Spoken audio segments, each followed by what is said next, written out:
మందికి జీవనోపాధి కలిగింది దీనివల్ల. ఫేక్ న్యూస్ ఫ్యాక్టరీస్ కి తప్ప మన స్టేట్ కి పనికొచ్చే ఇష్యూ అనేది. బట్ పవన్ కళ్యాణ్ గారు ఏం మాటకు ఆ మాటే sir. I can see a chess grand master in your play. CBN garu కూడా జూజూపీ అయ్యే పరిస్థితి పట్టిస్తున్నారంటే వాహ్, you are a player sir. ఇందుకనే సార్ సిబిఎన్ గారు నేను బోల్డ్ అనే వీడియోస్ లో మొత్తుకుంటున్నాను, మీకు కానిది మీరు ఎందుకు ఒంటికి పూసుకుంటున్నారు, మీకు కాంపిటెన్సీ లేని చోటకి మీరు ఎందుకు వెళ్తున్నారు, అసలు మీకు కాంపిటెన్సీ ఉందని టమ్కి వేసుకున్న వాటిల్లోనే కాంపిటెన్సీ లేదని ప్రూవ్ అయిపోతుంది కదా రోజు రోజు.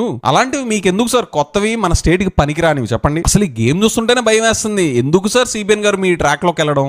సనాతన ధర్మ రక్షణ బోర్డు లాంటి ఉంటే బాగుంటది, ఎందుకంటే ఇలాంటి కూర్చోబెట్టి చాలా న్యూట్రల్ గా చాలా ఆబ్జెక్టివ్ గా చేయొచ్చు అనే ఉద్దేశంతో నేను పెట్టాను అధ్యక్షుడు. నాకు గిల్ట్ ఎక్కడ వచ్చిందంటే, అరే ఇవన్నీ మనకి లాస్ట్ 2-3 years మన టెంపుల్ దగ్గర తిరుమలకి వెళ్ళినప్పుడు కూడా గౌరవ మంత్రివర్యులు మనోహర్ గారు మేము వెళ్ళినప్పుడు మా దృష్టి చాలా మంది తీసుకొచ్చారు అధ్యక్షుడు. మేమే 2-3 పర్యాలు మేమే మాట్లాడుకున్నాం. సో నాకు అవన్నీ గుర్తొచ్చి అరే మనకి తప్పు జరిగింది తెలిసి మనం దాన్ని సరిగ్గా తీసుకెళ్ళకపోయిన ఒక తప్పు జరిగింది అని తెలిసాక దీక్ష తీసుకున్నారంట సార్. అసలు తప్పు జరిగింది అని కన్క్లూజివ్ ఎవిడెన్స్ ఏది చూపించండి. మీరు దీక్ష తీసుకునే టైంకి తప్పు జరిగింది అని ప్రూవ్ చేసిన ఎవిడెన్స్ ఏంటి చూపించండి. అవి లేవనే కదా మీకు మీ గ్యాంగ్ మొత్తానికి సుప్రీంకోర్టు మొట్టికేలేసింది. మీరు దీక్ష చేస్తే చేయండి, that is your personal spiritual call, I will respect. But తప్పు జరిగింది అని తెలిసాక దానికోసం దీక్ష తీసుకున్నాను అంటున్నారండి సార్. అది కరెక్ట్ కాదు కదా. You are technically and factually wrong. Neutral గా ఆబ్జెక్టివ్ థింకింగ్ అన్నారు కదా, ఏది ఇదేనా సార్ మీ ఆబ్జెక్టివ్ థింకింగ్? లేదా మీ కథా స్క్రీన్ పే దర్శకత్వంలో ఇది కూడా ఇంక్లూడెడా? ఒక పశ్చాత్తాపంతో నేను ఒక దీక్ష చేశాను. ఆ తర్వాత దాన్ని అందరూ అన్ని రకాలుగా తీసుకెళ్ళి సార్ 3 parties.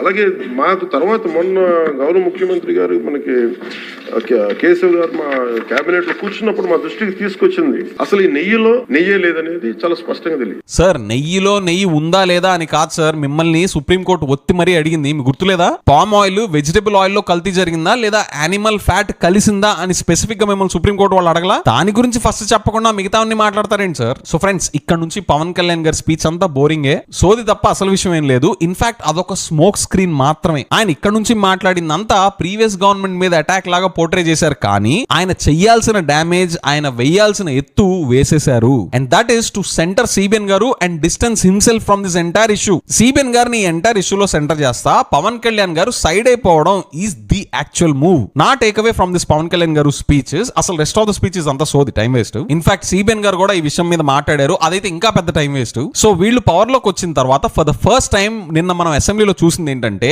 పవన్ కళ్యాణ్ గారు ఆన్ రికార్డ్ ఆఫీషియల్లీ సిబిఎన్ గారి నుండి డిస్టెన్స్ చేసుకోవడం స్టార్ట్ చేశారు. అది కూడా సిబిఎన్ గారి పక్కనే కూర్చొని సిబిఎన్ గారి నుండి చాలా దూరం జరుగుతున్నారు. బట్ ఇన్ మై ఐస్ నేనైతే ఇది యాక్సెప్ట్ చేయను. సిబిఎన్ గారికి లోకేష్ గారికి ఇష్యూలో ఎంతైతే వాటా ఉందో పవన్ కళ్యాణ్ గారికి కూడా ఆయనకు కూడా అంతే వాటా ఉంది. ఆయన ఎంత దూరం జరుగుదామన్నా గానీ దేశం అంతా చూసింది, everything is on record. So Pawan Kalyan garu మీరు ఎంత దూరం జరిగిపోవాలనుకున్నా నేనైతే వినే పొజిషన్ లో లేను సార్. మిగతా వాళ్ళ గురించి నాకు తెలీదు. Till the time you apologize, మీరు జనాలందరికీ క్షమించండి, హిందూస్ అందరికీ, మిగతా రిలీజన్స్ వాళ్ళందరికీ కూడా క్షమించండి అని మీ అపాలజీస్ చెప్పేదాకా సిబిఎన్ గారికి లోకేష్ గారికి ఇందులో ఎంతైతే దారుణమైన వాటా ఉందో మీకు కూడా అంతే వాటా ఉంది. చేయాల్సిన డ్యామేజ్ అంతా చేసేసి ఇప్పుడు వచ్చి తూచ్ నాకేం తెలియదు, నాకేం సంబంధం లేదంటే కుదరదు. అండ్ సిబిఎన్ గారు ఇది మీరు చూడాలి అని నేను ఎందుకు కోరుకున్నాను అంటే, ఒక మోరల్ ఉంది కదా సార్, మన కానిది మనం ఒంటికి పూసుకుంటే మనకి ఏ గతి పట్టిద్దో అనడానికి మీరు కేస్ స్టడీగా మారిపోయారు. ఇన్ఫాక్ట్ ఐఎస్బిలో మీ మీద కేస్ స్టడీ చేసినా కూడా షాక్ అవ్వకండి. బిజినెస్ టర్మినాలజీలో కోర్ కాంపిటెన్సీ అని ఒకటి ఉంటుంది. ఆ కోర్ కాంపిటెన్సీ నుంచి పక్కకు జరిగి డాన్స్ లేస్తే ఎలాంటి వాదనలు పడతాయి అనడానికి